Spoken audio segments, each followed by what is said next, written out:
पुराना railway station अकेला खड़ा था, अंधेरे में डूबा हुआ। हवा छत से होकर आ रही थी, एक उदास धुन बजा रही थी। अंदर अकेला इंसान, थॉमस नाम का एक बूढ़ा ट्रेन ड्राइवर आग के पास बैठा था। लेकिन आज रात कुछ अलग था। आज रात सन्नाटा उन आवाजों से टूट गया था जिन्हें वह समझा नहीं सकता था। एक धीमी गड़गड़ाहट ने स्टेशन को हिला दिया और हेडलाइट्स की एक जोड़ी कोहरे को चीरती हुई दिखाई दी जो रुई की तरह घना था। ट्रेन, आखिरकार। थॉमस ने अपना कोट और लालटेन पकड़ा, राहत की सांस ली। यहां अकेले इंतजार करने से, परछाइयों और फुसफुसाहट के साथ रहने से तो कुछ भी अच्छा था। वह प्लेटफॉर्म पर गया। उसके जूते पानी से भरे गड्ढों से गुजर रहे थे। ट्रेन एक थके हुए जानवर की तरह हांफते हुए रुक गई। यह एक पुराना मॉडल था। इसका पेंट उतर रहा था। इसकी खिड़कियां अंधेरी और खाली थीं।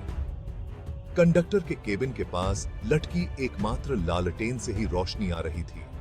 जैसे ही वह ऊपर चढ़ा, उसने सन्नाटा देखा। उसका स्वागत करने वाला कोई कंडक्टर नहीं था। चालक दल का कोई अन्य सदस्य नहीं था। गाड़ियों के अंदर से आवाजाही की कोई आवाज नहीं थी। यह ऐसा था जैसे ट्रेन खुद अपनी सांस रोक रही हो, प्रतीक्षा कर रही हो। थॉमस को फिर से बेचैनी हुई। वह बिना चालक दल वाली ट्रेन का सामना उसने कभी नहीं किया था। वह प्लेटफॉर्म पर चला गया, बारिश से सनी खिड़कियों से देख रहा था। गाड़ियां अंधेरे में डूबी हुई थीं। उनकी सामग्री नजरों से ओझल थी। वह कंडक्टर के केबिन में पहुंचा और दरवाजे पर दस्तक दी। उसकी उंगलियां ठंडी, नम लकड़ी से टकराईं। कोई जवाब नहीं था, लेकिन उसने सोचा कि उसने अंदर हलचल देखी। उसने फिर दस्तक दी, इस बार और जोर से। नमस्ते, क्या कोई है? तूफान ने उसकी आवाज को निगल लिया। उसकी गूंज वापस उसके पास आ गई। उसने सावधानी से दरवाजा खोला। उसकी लालटेन लंबी, नाचती हुई परछाई डाल रही थी। अंदर एक आकृति मेज पर झुकी हुई बैठी थी। उसकी पीठ उसकी ओर थी। थॉमस ठिठक गया। वह कोई चेहरा नहीं पहचान सका, बस एक परछाई में ढके हुए व्यक्ति की रूपरेखा। उसका दिल उसकी पसलियों से टकरा रहा था। नमस्ते, उसने फिर पुकारा। उसकी आवाज कर्कश थी। क्या आप ठीक हैं?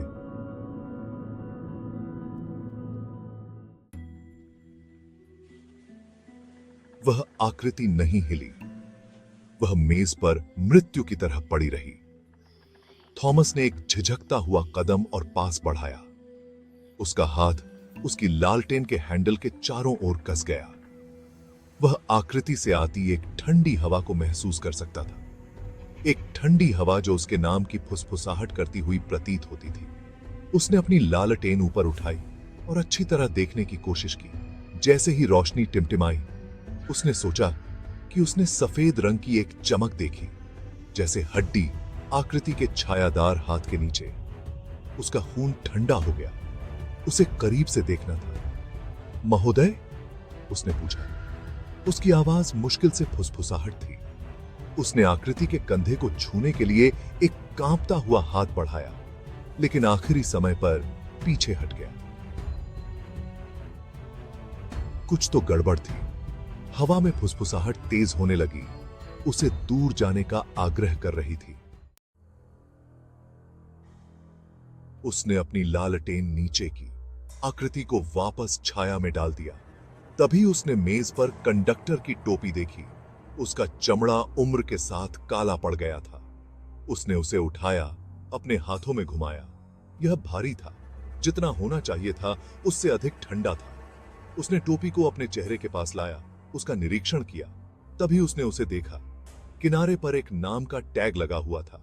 सैमुअल नाम धूमिल धातु में उकेरा गया था और उसके नीचे एक तारीख 1924। उसका खून ठंडा हो गया। यह टोपी लगभग एक सदी पुरानी थी। उसने टोपी गिरा दी, जैसे वह उसे जला रही हो। खामोश केबिन में आवाज गूंज रही थी। उसकी निगाहें वापस आकृति पर गईं, हड्डी की चमक पर जो उसने देखी थी। उसे एक भयानक एहसास था कि वह जानता था कि उसे क्या मिलेगा। उसने खुद को संभाला और एक गहरी सांस लेते हुए खुद को उस आकृति के पास जाने के लिए मजबूर किया। उसका हाथ कांप रहा क्योंकि वह बाहर पहुंचा और धीरे से आकृति का सिर घुमाया। लालटेन की रोशनी चेहरे पर पड़ी, एक खोपड़ी को प्रकट करते हुए। उसकी आंखें खोखली और घूर रही थीं। उसके दांत एक खामोश चीख में नंगे थे। आतंक, कच्चा और खाने वाला, उसके माध्यम से बाढ़ आ गई। वह पीछे हट गया, अपने ही पैरों पर फिसल गया और फर्श पर गिर पड़ा। लालटेन उसकी पकड़ से छूट गई, केबिन को अंधेरे में डुबो दिया। वह वापस लड़खड़ा गया। उसकी सांस तेज चल रही थी। उसका दिल ढोल की तरह उसकी पसलियों से टकरा रहा था। वह अपने पैरों पर चढ़ गया और दौड़ा। उसके जूते धातु के फर्श पर पटक रहे थे। खोपड़ी की छवि उसके दिमाग में उकेरी गई थी। उसे ट्रेन से उतरना था, इस बुरे सपने से दूर जाना था। वह कंडक्टर के केबिन से बाहर निकला और ट्रेन की लंबाई तक दौड़ा। उसके फेफड़े जल रहे थे। उसके पैर उसे रुकने के लिए चिल्ला रहे थे, लेकिन उसने धीमा करने की हिम्मत नहीं की। अपनी पलकों के पीछे अंकित खोपड़ी की छवि के साथ नहीं। वह फिर से फुसफुसाहट सुन सकता था, अब जोर से, उसके चारों ओर घूम रहा था। उसके आतंक का मजाक उड़ा रहा था। वे ट्रेन की दीवारों से ही आते थे, उसी हवा से जिसे वह सांस लेता था।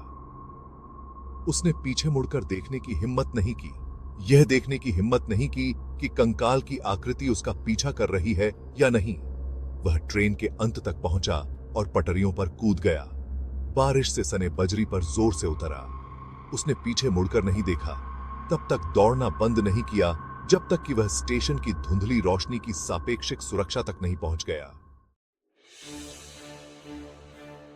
उसने स्टेशन का दरवाजा अपने पीछे बंद कर लिया। अचानक सन्नाटे में आवाज गूंज उठी। वह दरवाजे पर झुक गया। उसकी छाती तेजी से उठ रही थी। उसका शरीर कांप रहा था। वह अभी भी फुसफुसाहट सुन सकता था। अब बेहोश हो गया था, लेकिन फिर भी वहां था, जैसे प्रेत उंगलियां उसकी रीढ़ की हड्डी के साथ पीछे पीछे चल रही हों। उसने घड़ी की तरफ देखा। रात के 11:58, आधी रात के 2 मिनट। उसे ट्रेन रोकनी थी। उसे किसी को आगाह करना था, लेकिन उसकी बात कौन मानेगा? भूत ट्रेन और कंकाल कंडक्टर की उसकी कहानी पर कौन विश्वास करेगा? उसे कुछ करना था। वह उस ट्रेन को स्टेशन से नहीं जाने दे सकता था। वह जो भी बुराई उसके भीतर रहती थी, उसे बचकर नहीं जाने देता था। जाने भी देर से न सकता ये था।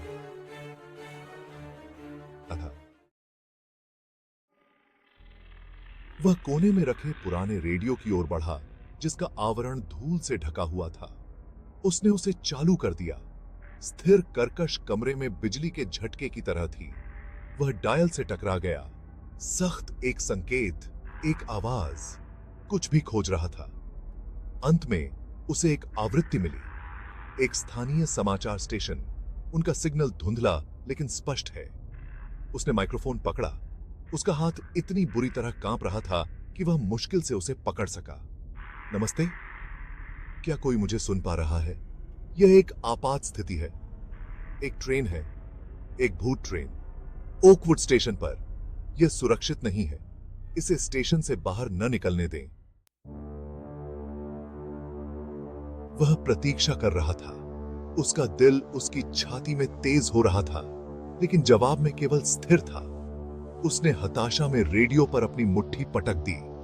उसके पास समय नहीं था। आधी रात हो गई थी। वह खिड़की की ओर मुड़ा।